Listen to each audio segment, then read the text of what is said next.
Elle avait 40 ans, un métier qu'elle aimait, une bonne situation sociale. Et pourtant, elle s'est donné la mort. Pourquoi? Elle avait découvert qu'elle n'avait jamais été désirée par ses parents. Elle était le fruit d'un accident. Elle avait besoin de sentir qu'elle était aimée même avant de naître. Elle en avait besoin pour s'épanouir, pour donner du sens à sa vie et à son existence.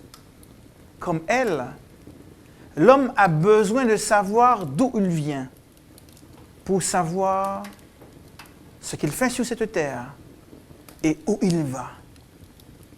Face à cette question, deux théories s'opposent. D'une part, les scientifiques qui disent, pour certains d'entre eux, que l'homme est le fruit d'une longue évolution. De l'autre, les chrétiens qui disent, en se basant sur la Bible, que l'homme est issu de la création. Deux théories qui s'affrontent et qui ne sont pas sans conséquence sur le regard que nous avons sur nous-mêmes et le sens que nous donnons aux actes que nous posons. Notons que les scientifiques disent que c'est la théorie de l'évolution.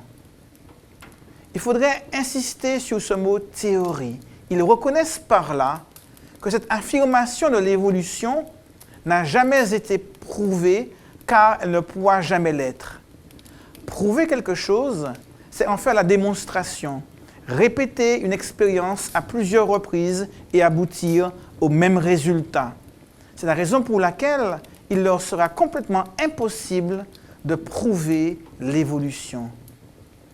De l'autre côté, les chrétiens disent que là aussi, ils ne peuvent rien prouver.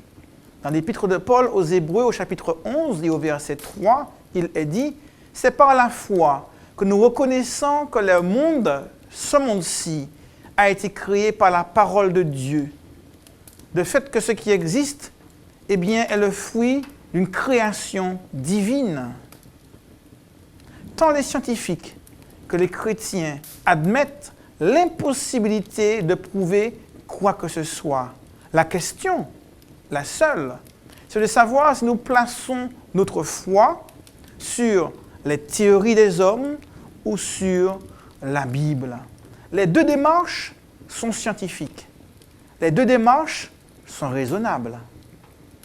Dans le sens où faire acte de foi, c'est placer notre confiance dans une parole que nous croyons être la parole inspirée de Dieu.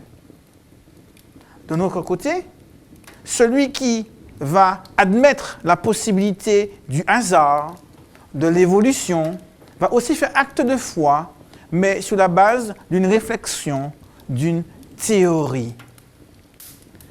La réponse que nous donnerons, le choix que nous ferons de placer notre foi ou notre confiance dans une théorie humaine ou dans la Bible va avoir une conséquence sur la manière dont nous entrevoyons notre propre vie. Prenez votre enfant dans les bras, fermez les yeux, ressentez toute la chaleur de l'amour que vous lui portez. C'est ainsi que Dieu vous aime, c'est ainsi qu'il vous a créé.